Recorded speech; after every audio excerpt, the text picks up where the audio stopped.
Trabalhando com Autonomia de Sucesso.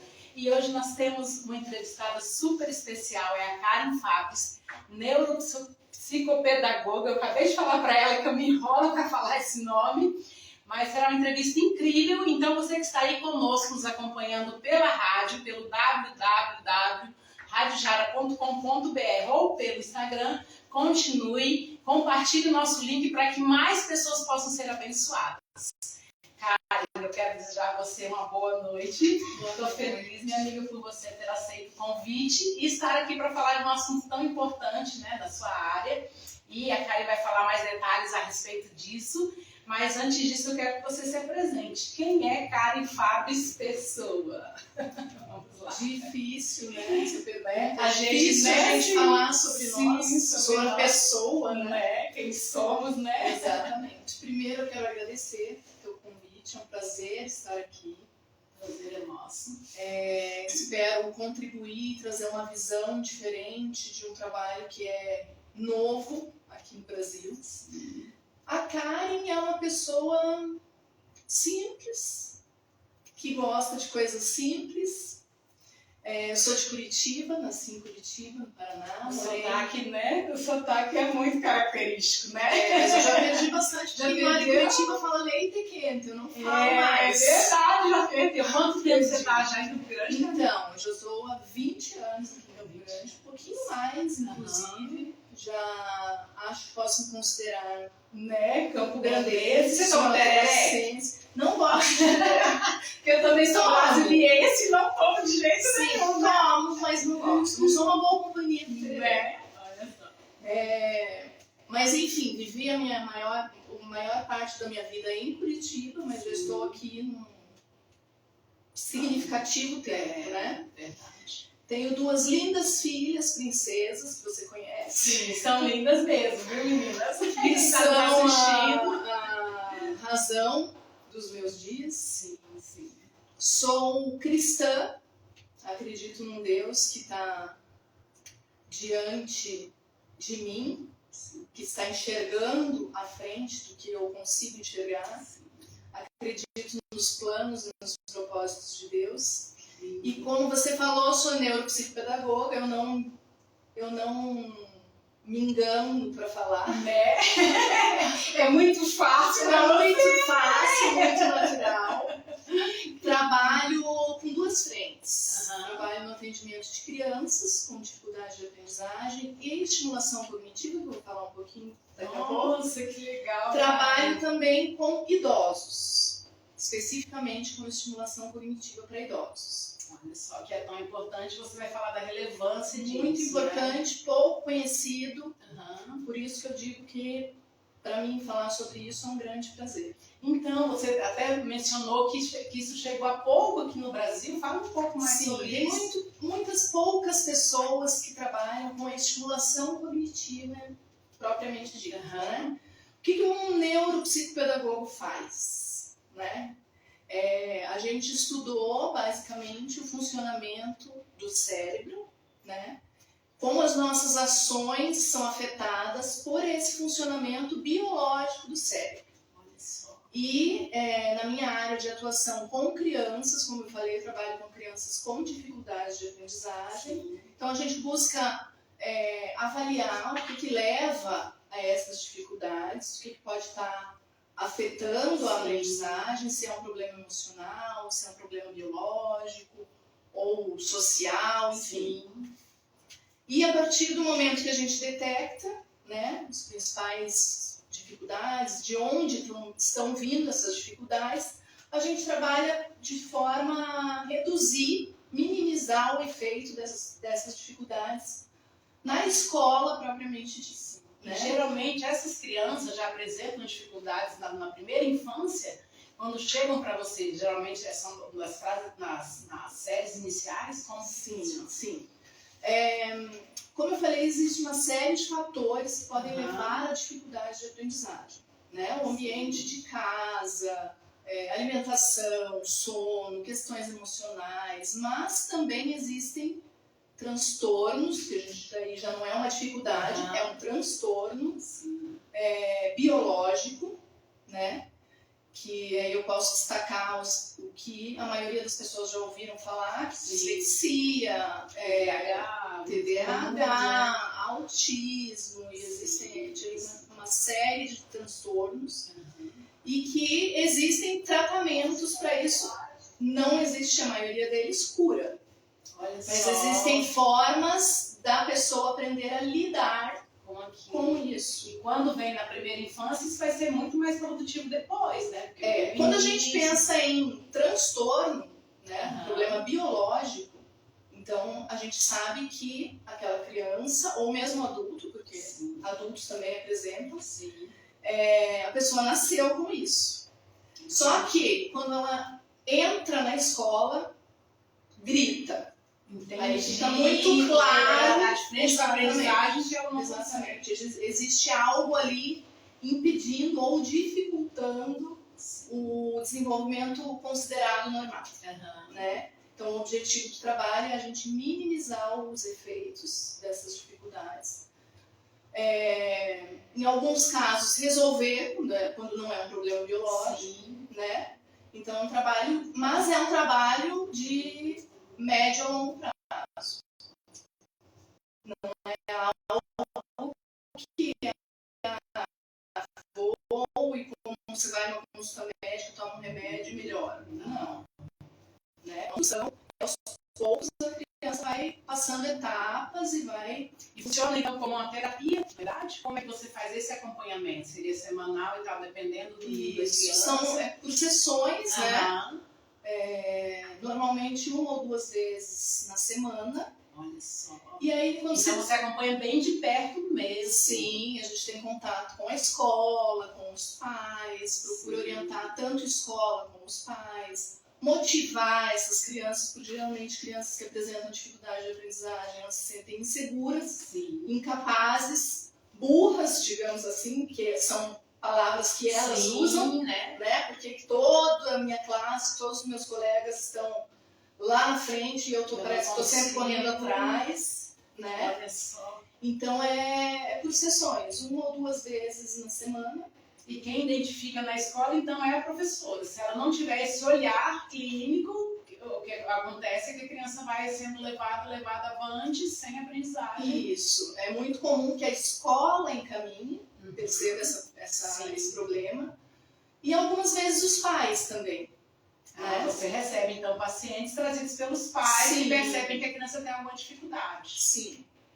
Olha só. Às vezes, assim, acontece também de uma criança que normal não é talvez a palavra, entre aspas, mas que às vezes os pais têm dificuldade em caminhar, né? Na tarefa escolar, e aí entra o uso de telas excessivo, aí é uma gama de... Poderia falar, o meio, na verdade, influencia totalmente. Por isso que você mencionou que é família, relações familiares, rotina, alimentação, sono adequado. Então tem uma série de fatores emocionais, né? De como está aquela família. Então, assim, a gente trabalha com hipóteses. Então, você recebe uma criança, uma queixa que vem da escola ou dos pais, e na tua mente já vem várias hipóteses que a gente vai eliminando ou elas vão se confirmando. Até chegar num possível diagnóstico, onde a gente faz um encaminhamento para outros profissionais, né? Porque às vezes o trabalho multidisciplinar é necessário, importante.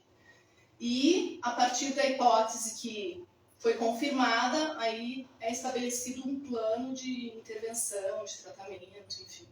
Nossa, eu fico imaginando para os pais, né, que estão nos ouvindo, na verdade isso é um bálsamo, né, porque a gente vê a enorme quantidade de crianças que têm tido essas dificuldades, principalmente por conta do meio, como você disse, o uso excessivo de tecnologia, falta de sono, alimentação inadequada, e aí quando vê que alguém pode solucionar isso e ajudar essa criança a melhorar a aprendizagem, né, e a socialização, acho que seria... Na verdade é bem interessante divulgar, né, conscientizar, melhor dizendo, 2 aspectos. O primeiro, como eu falei, não é uma solução mágica, então muitas vezes os pais eles vêm ansiosos querendo uma solução rápida e não é, porque houve toda uma construção para chegar naquele ponto, né? E outra coisa que eu digo é assim, nunca deixe o problema piorar. Porque ele vai piorar. Vai piorar. Então, assim, é muito comum você receber crianças em novembro, por exemplo, quando as notas estão péssimas, e o pai e aí por conta unicamente da nota, aí a procura aumenta no desespero de já não ter o que fazer, e daí já não tem muito mais o que fazer. Sim, como é que você vai solucionar dentro de um mês?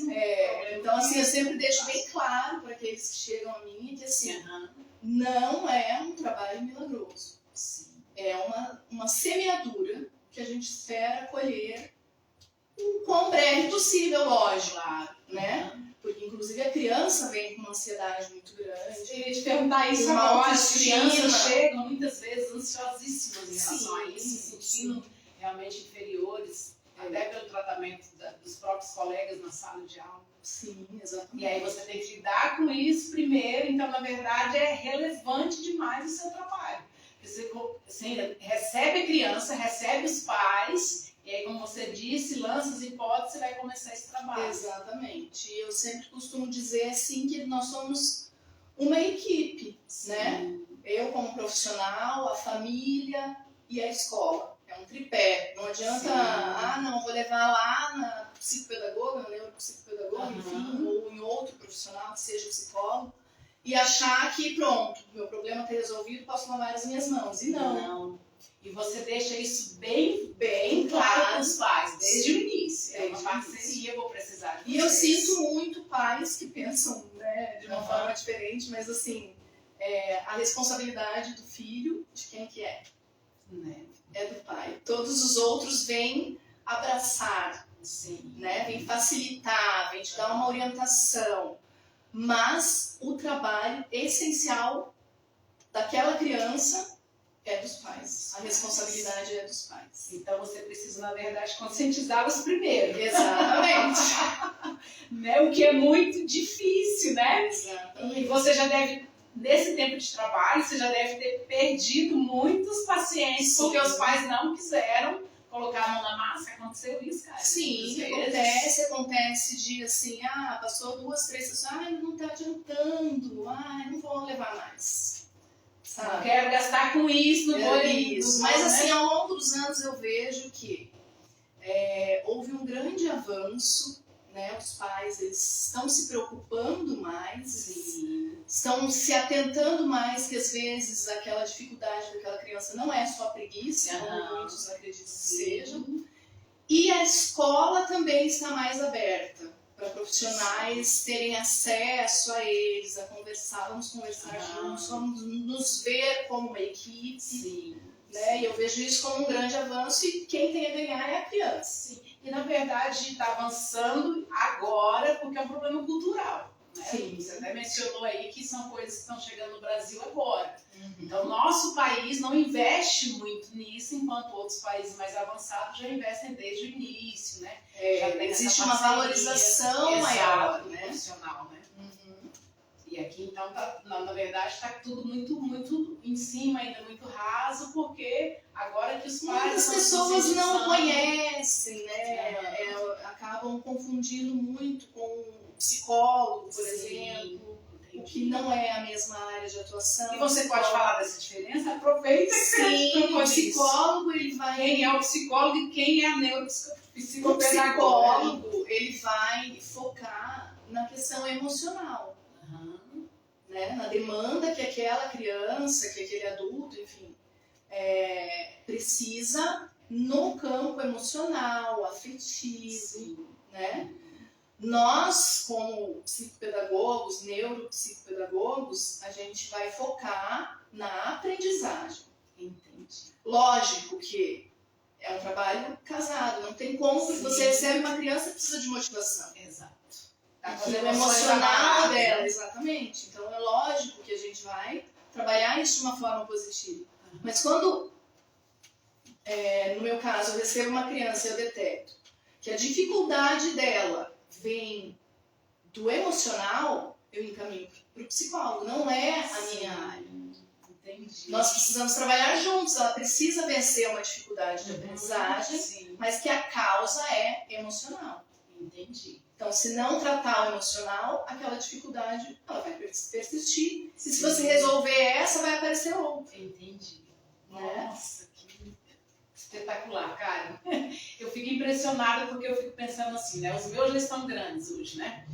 O João tem 16, a Vala 19, e eu, no tempo que eu estava os acompanhando na escola, eu nunca ouvi falar sobre isso. E ver você falar é realmente uma luz no final do túnel, de que nossos filhos poderão precisar disso e terão esse auxílio se a gente se conscientizar hoje. Então, na verdade, os pais precisam ter essa consciência e esse olhar mais clínico e tal, de olhar se a criança realmente não está só com preguiça, né? Não está cansada demais o tempo todo, mas precisa de um profissional. Eu sempre digo assim, na dúvida, procure um profissional. Sim.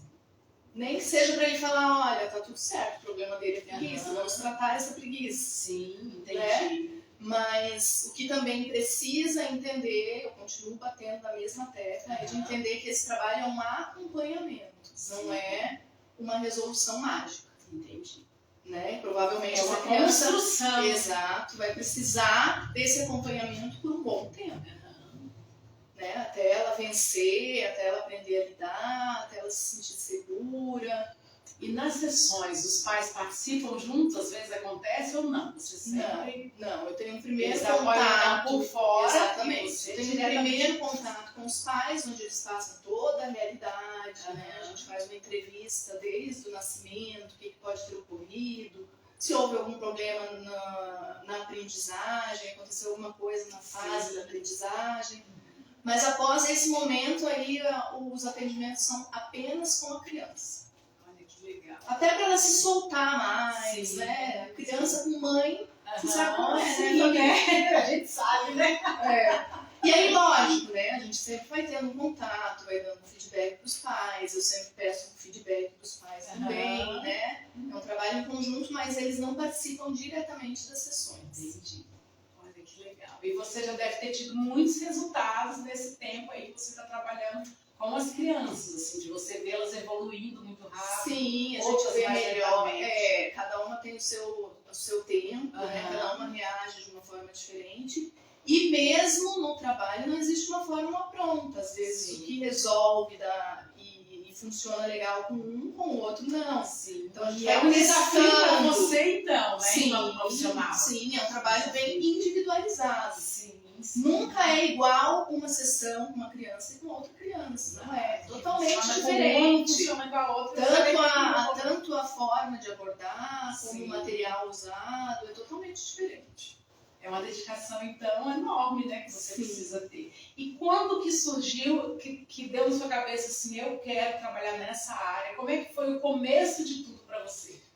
Foi tudo muito natural, né? A minha formação inicial, eu sou pedagoga, né? E pouco tempo depois de formada, eu já fiz a especialização em psicopedagogia. Olha só, você já gostava, então, de Sim, lidar com as emoções. já dei aula, inclusive, já tive experiência de sala de aula, que eu acho que me ajuda demais. Sim. Né? Para eu conhecer a realidade do que acontece em sala de aula. Sim.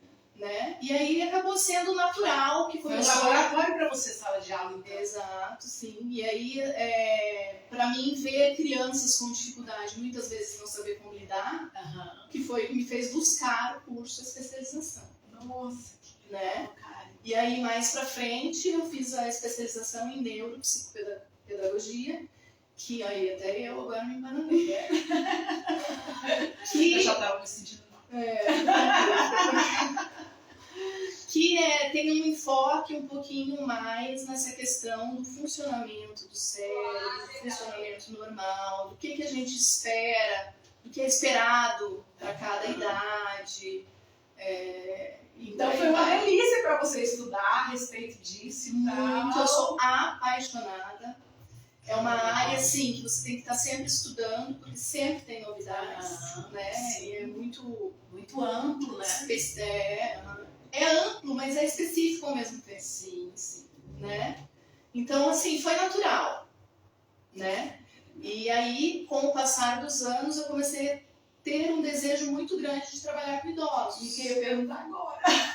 Como é que você pulou de crianças para idosos, né? Então, eu tô aí nesses dois extremos da vida. Exato, né? Os idosos já é um amor e uma sensação, um desejo de fazer algo, né? E eu acho que também, eu cheguei a essa conclusão há pouco tempo.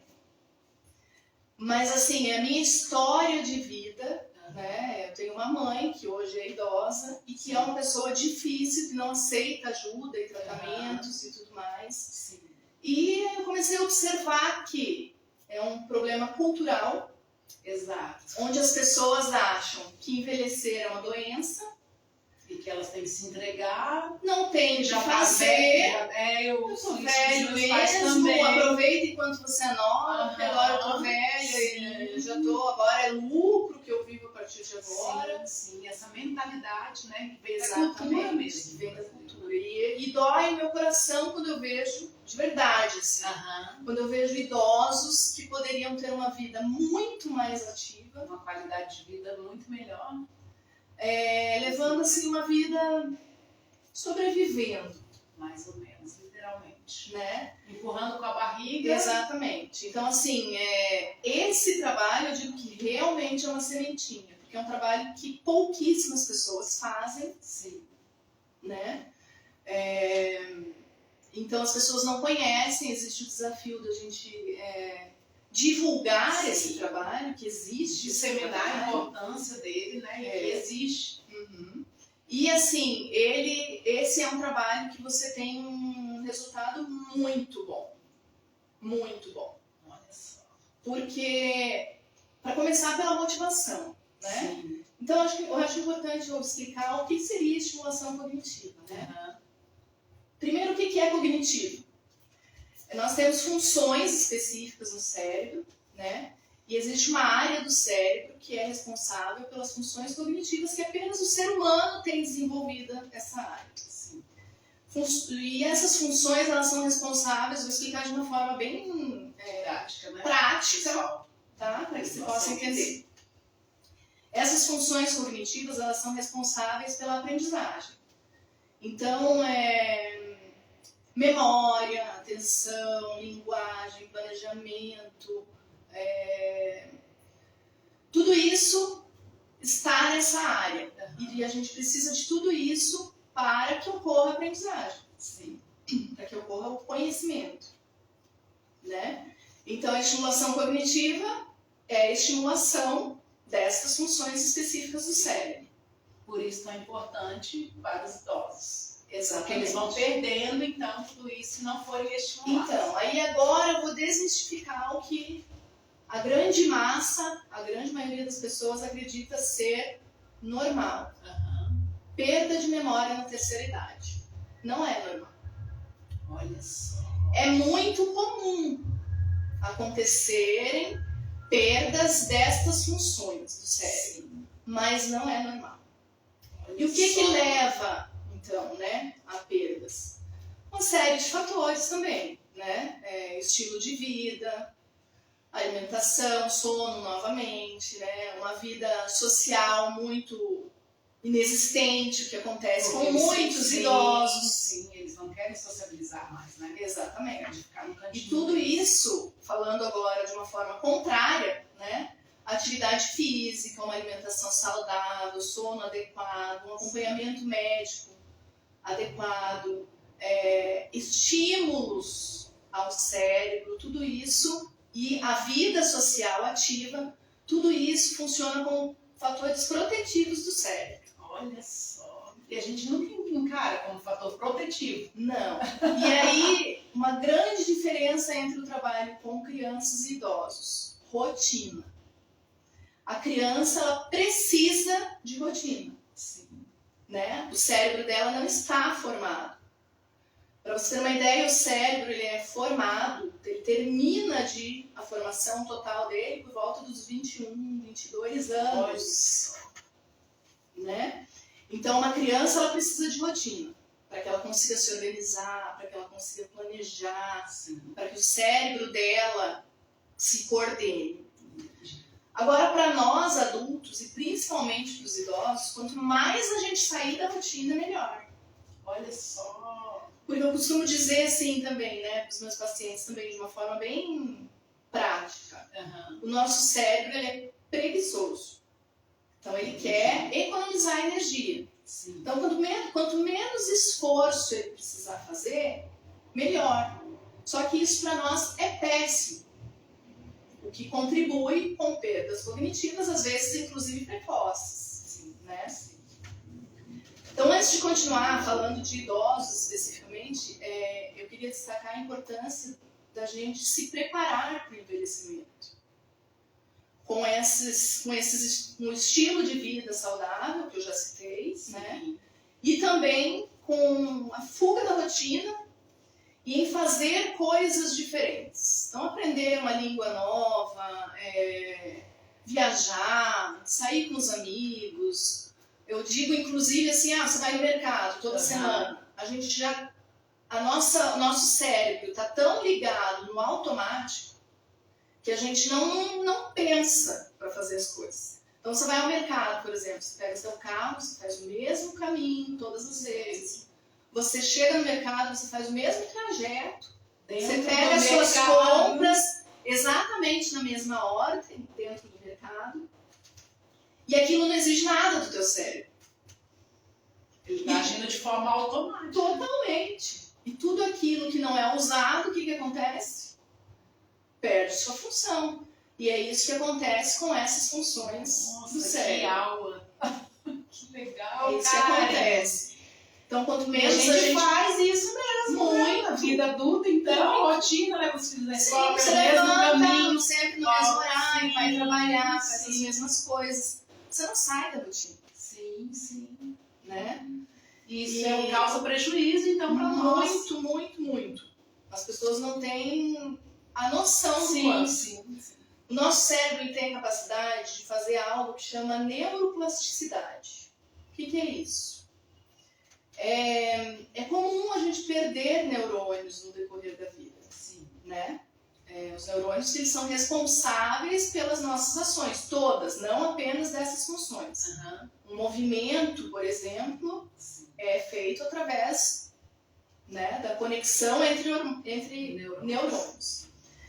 E com a perda de neurônios, com perdas cognitivas, falando especificamente da área cognitiva, o cérebro tem a capacidade da neuroplasticidade. O que é isso? Ele, por si só, ele aprende novos caminhos sem passar por aquele neurônio que não existe mais, para chegar no mesmo resultado. Então, ele aprende por ele mesmo novos caminhos. E a gente tem o mesmo resultado, não percebe perdas. Só que, para que ocorra a neuroplasticidade, a gente precisa de estímulos. A gente precisa de algo que é chamado de reserva cognitiva.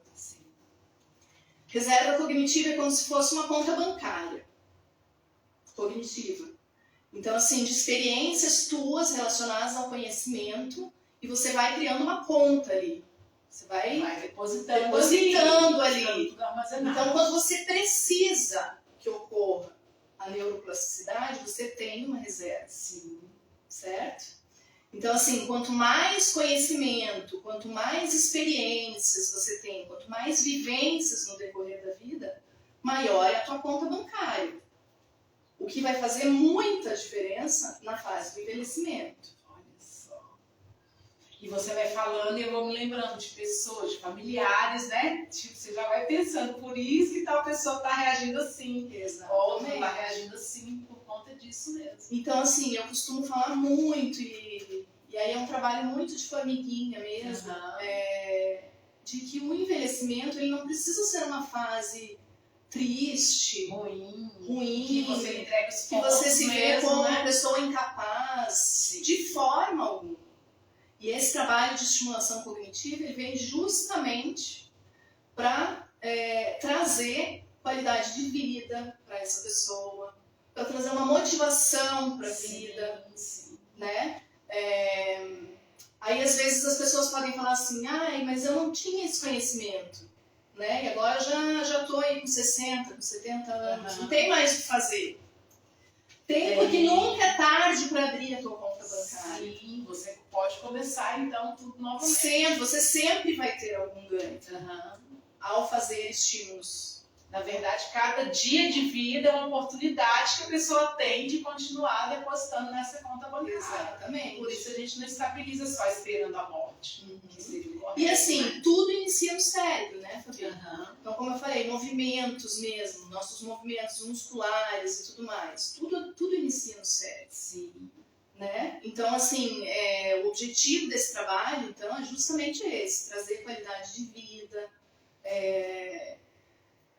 Eu gosto muito do trabalho em grupo, porque ele traz também essa convivência, a socialização. Exatamente. Só perguntar isso. Como é que você faz? Dando exercícios, então, para essas pessoas se desenvolverem, entrarem em ação e tal? Então, sim. Que tipo de estímulo é o que você dá? Os materiais são variados, né? Desde conversas, olha que legal, como jogos, atividades, e aí até plantar bananeira se precisar a gente planta, né? Para que ele seja estimulado a continuar. Então esse trabalho ele tem um caráter tanto preventivo, evitar perdas ou novas perdas, e também no caso de pessoas que já têm, né, perdas significativas que a gente já percebe, né, na questão da memória, é algo que fica muito evidente, né, é muito fácil a gente perceber perdas pela memória. Quando ocorre isso, ou mesmo pessoas já com Alzheimer, né, que é a demência mais conhecida de modo geral e também a que mais acomete idosos. Nesse caso, quando já existe perdas ou uma doença demencial já, desculpa, a gente trabalha com uma força contrária. Entendi. Né? Então, o Alzheimer, por exemplo, ele é uma doença progressiva, não tem cura, mas não quer dizer que não exista o que você fazer. Você vai minimizar, então. A gente vai desacelerar o avanço dela. Entendi. Então quer dizer que se eu não fizer nada, o Alzheimer vai entrar com tudo e muito mais a sua chance de ter é maior, né? Sim. Então, assim, já tem estudos que mostram que o Alzheimer, ele existe uma carga genética, mas não só isso, a maior parte é desencadeado, poderia ser evitado pelo estilo de vida. Olha só, então aí vem a importância desse preparo, desse estímulo, de você sair da rotina, né? Eu lembrei agora disso, Fabi, mas é muito interessante, existe um estudo, que é o maior estudo relacionado ao Alzheimer, especificamente. Esse estudo é feito nos Estados Unidos desde a década de 80 e é um estudo que ainda está em andamento. Sim. Esse estudo é feito nos Estados Unidos, como eu falei, e com freiras. Então foi selecionado um grupo de freiras que moram no mesmo local. Eu falo moram porque ele continua, tá? Sim. Moram no mesmo local, têm o mesmo estilo de vida. Então é um grupo coeso. Sim. Né? Então elas têm a mesma rotina. Todas elas são expostas a uma vida social, porque elas convivem, né? Tem um sono de qualidade, uma alimentação. A maioria foram professoras no decorrer da vida. Sim. A maioria delas fala mais de uma língua.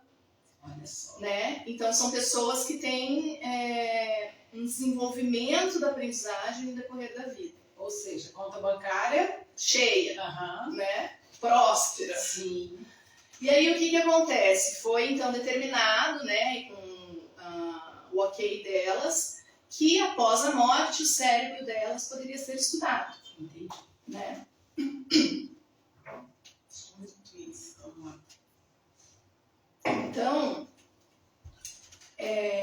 como eu falei, praticam atividades físicas e são expostas a estímulos cognitivos frequentes. Sim. No decorrer da semana, não apenas 1 ou 2 vezes por semana, certo? continuam estudando, continuam tendo esses estímulos diversificados, porque isso também é importante. Daí, às vezes, as pessoas falam assim, vou fazer palavras cruzadas. Ok, fica só ali. Fica só ali, daqui a pouco teu cérebro também não... Que é a mesma coisa de você fazer a mesma roda no mercado. Exatamente. Né? E vai exercer um estímulo durante um tempo, depois não mais. Então, a importância de estímulos diversificados e constantes. O que acontece com esse grupo de freiras. E o que aconteceu? Há pouco tempo, como eu falei, começou esse estudo na década de 80, há pouco tempo começaram a vir os primeiros resultados. Né? Algumas freiras foram falecendo. Sim. E o cérebro foi para estudo. O que perceberam? 1/3 dos cérebros estudados dessas freiras apresentavam todas as características de uma pessoa com Alzheimer, né? Então, características físicas do cérebro, existe perda inclusive da massa cerebral. Olha só. Né? 1/3 dessas freiras desse grupo estavam com o cérebro apresentando sinais de Alzheimer em estado avançado, estágio avançado. O Alzheimer ele é dividido em leve, moderado e grave, que é o estágio avançado. E era nesse estágio que essa porcentagem estava. Só que elas não apresentaram sintoma nenhum da doença. Elas não tinham esquecimento algum, perda de memória? Não. Tiveram uma vida normal, ativa, até os seus últimos dias. De lucidez total. Exatamente. Então, assim, isso vem mostrar a importância do estilo de vida e especificamente de estímulos cognitivos, de estimular essa área do cérebro.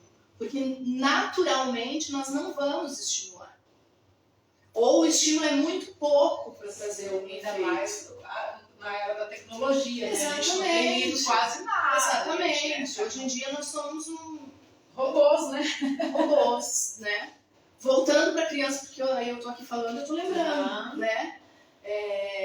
Também um estudo demonstra que pela primeira vez na história, se eu não me engano, em 2020, esses dados são de 2020, pela primeira vez na história nós temos uma geração de crianças que não superaram o QI dos pais, a inteligência dos pais.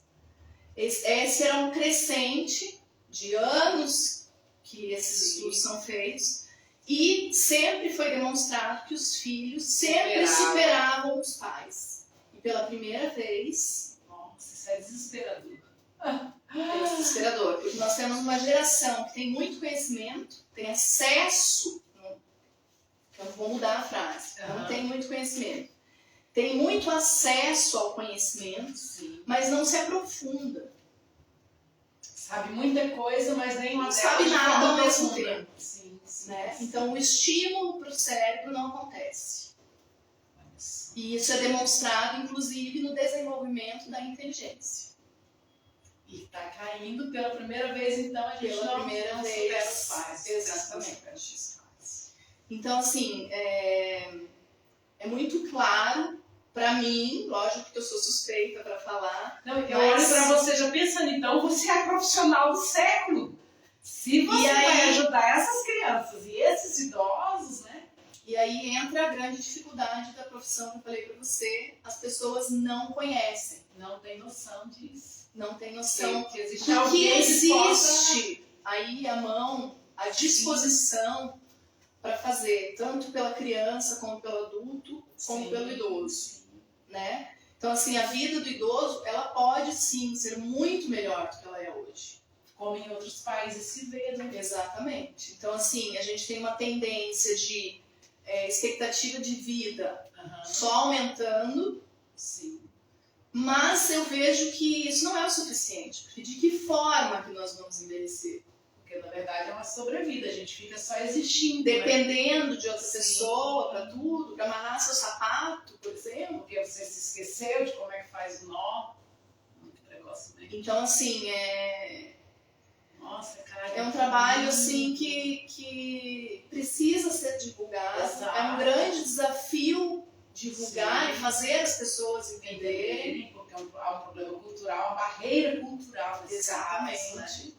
Mas eu posso garantir, isso eu digo com certeza, Sim, que estímulo cognitivo na terceira idade, na velhice, traz um envelhecimento mais saudável, com mais qualidade de vida, com mais alegria, porque a pessoa parece que abre o horizonte para ela. Ela volta a viver. Exatamente. Espera aí, não, eu posso sair, eu posso me divertir, eu posso encontrar amigos, eu posso ter uma vida independente, eu posso ter autonomia.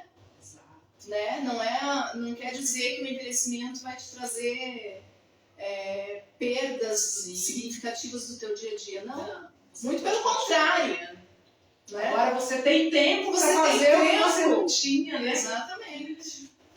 Nossa, que legal. E você tem alguma experiência? Até tinha te passado. Você lembra de alguma experiência assim, de um idoso que ficou muito feliz, né, com as sessões e tal, e que, de fato, como você disse, saiu sorrindo, pensando, nossa, eu posso viver. Todos eles chegam, assim como a criança, na expectativa. Muitas vezes eles não querem ir. É mesmo. Foram os filhos que levaram, trazidos pelos filhos. Sim. E, eu não preciso disso, isso não adianta. Mas eu posso te dizer que não tem nenhum que tenha se frustrado. Não.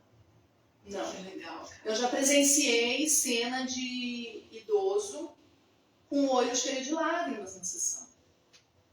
De perceber que ele era capaz. De perceber que assim, poxa, tô tirando um tempo pra mim, né? Olha que legal, olha que...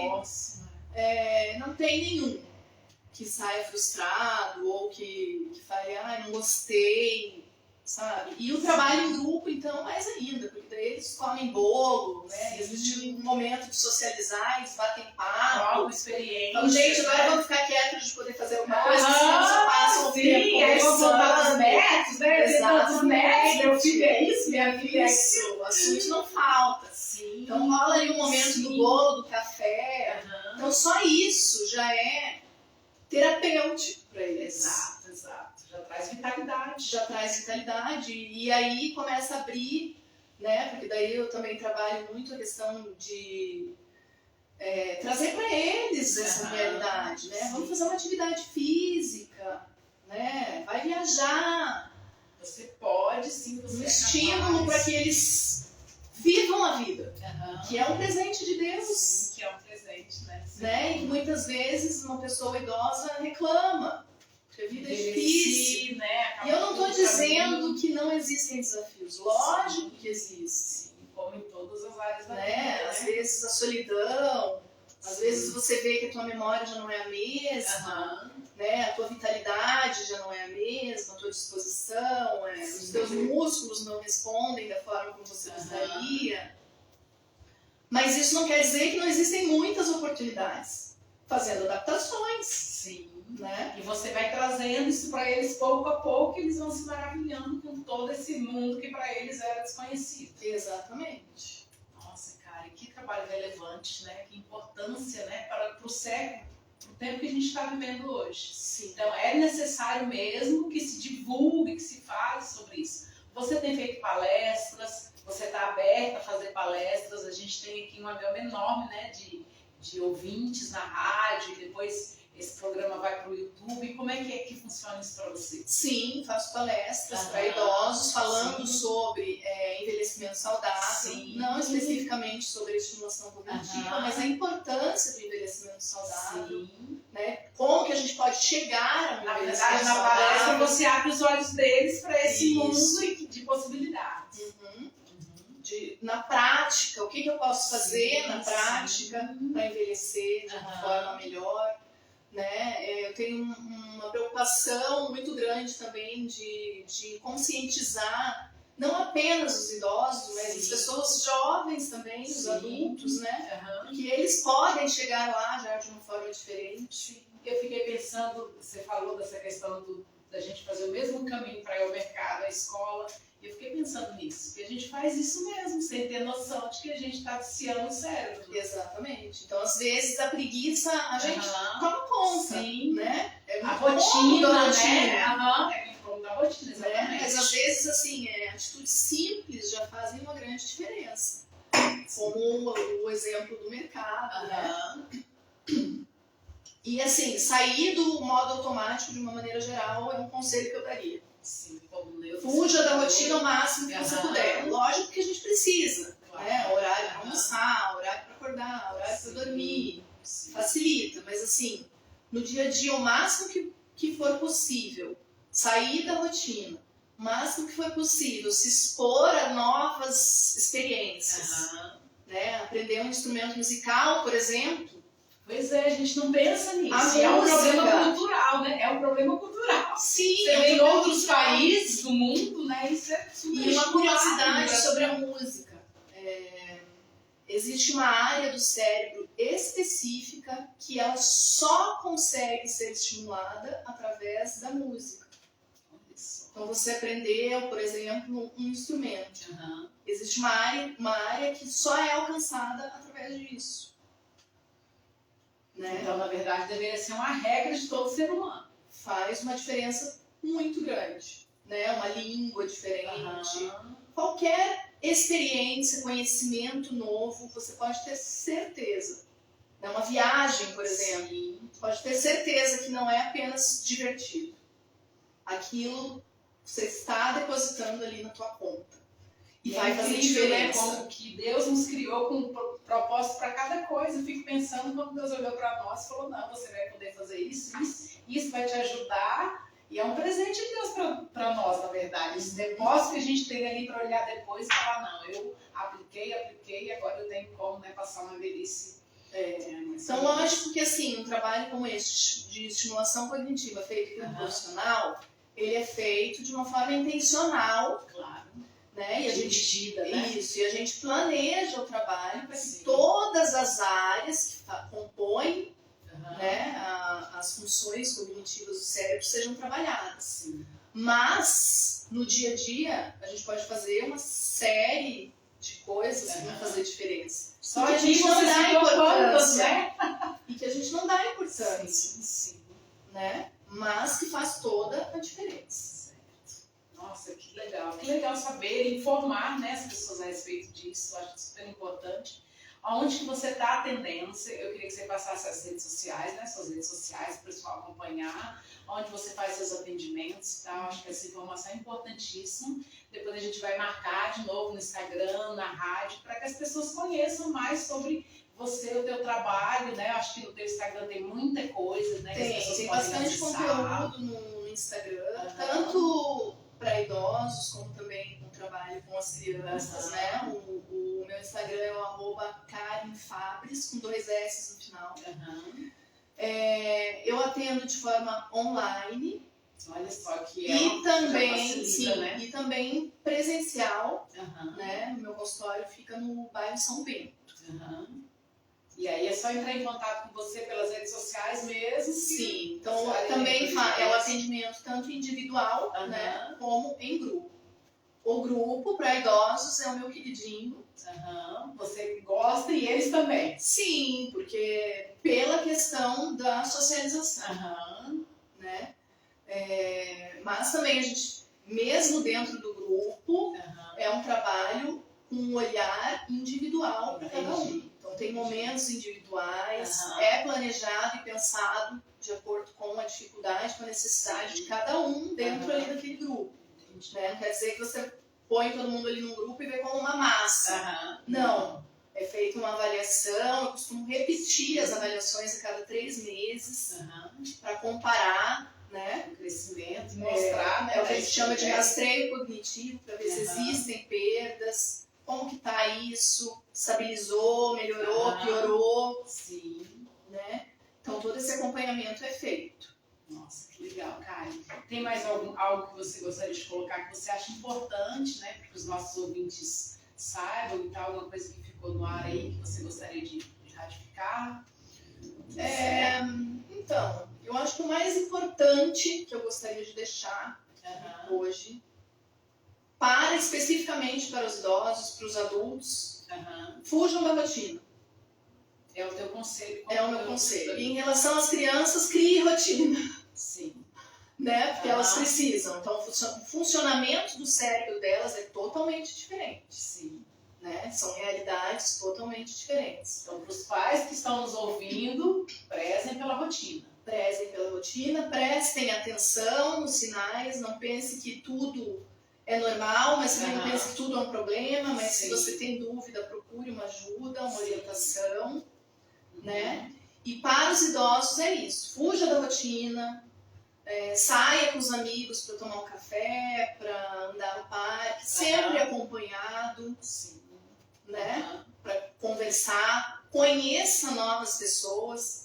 Eu digo que fazer amizades é um grande estímulo. Sim, né? Você conhecer e se deixar conhecer. Exatamente. Então, assim, um conselho, se você me falasse assim, dê um conselho, seria esse. Saia da rotina. Saia da rotina. Ai, cara, que prazer ter você aqui. É uma aula, né, gente? São informações tão preciosas e que passam por alto e que a gente não tem realmente conhecimento. Muito pouco se é falado a respeito disso, desse trabalho relevante. Existem países que esse trabalho é muito forte. Argentina é um deles, Portugal é um deles, onde se é o berço, eu diria, do trabalho da neuropsicopedagogia, especificamente da estimulação cognitiva. Sim. Então, eles dão muita importância.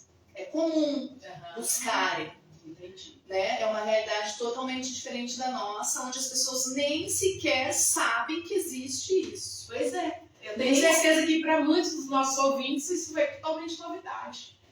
Né? Então, assim, é um grande desafio, né? Sim. A gente divulgar esse trabalho, demonstrar a importância independente de ser atendido por mim. Sim. Né? Mas de no dia a dia tomar hábitos, atitudes que vão fazer toda a diferença na tua vida. Tanto agora, você já começa a se beneficiar, né? Hoje a gente vive numa fase de estresse muito grande. Do automático total, né? Exatamente. Do automático total. E até de perdas mesmo, né? A memória da gente fica péssima. Exato. E a gente começa a ver, né? Nossa, não me lembro onde eu deixei, guardei um dinheiro, cadê esse dinheiro? Não sei mais onde está. Então é bem diferente do trabalho das crianças que possuem dificuldade de aprendizagem, que eu falei que é um trabalho de médio e longo prazo. A estimulação cognitiva a gente já começa a ver resultados logo. Às vezes até você não vê, mas você deixa de perder. Entendi. Né? Então, assim, o teu benefício já é imediato. Exato. Você já está ali depositando. Isso é ótimo, né? Sim, que legal. Que prazer, mais uma vez eu digo, ter você aqui com informações tão preciosas. Eu tenho certeza que vocês foram abençoados por esse programa. Quero te agradecer mais uma vez por ter aceito o convite. Eu é que agradeço. E vamos marcar umas palestras por aí. A gente tem o Meu Bairro, Meu Negócio, né? A Jojo está ali assistindo a gente. E talvez a gente leve, né, a Karen, de repente, para dar uma palestra nos bairros e conversar sobre isso com a população. Porque eu acho que serão os mais beneficiados, né? As pessoas precisam, né? Principalmente as que estão aí na periferia, que não têm acesso a tanta informação, uma informação tão valiosa como essa. Sim, eu que agradeço, foi um prazer. E como eu falei, assim, eu vejo como uma missão, um propósito de vida, independente de ser o meu trabalho, de levar essa informação.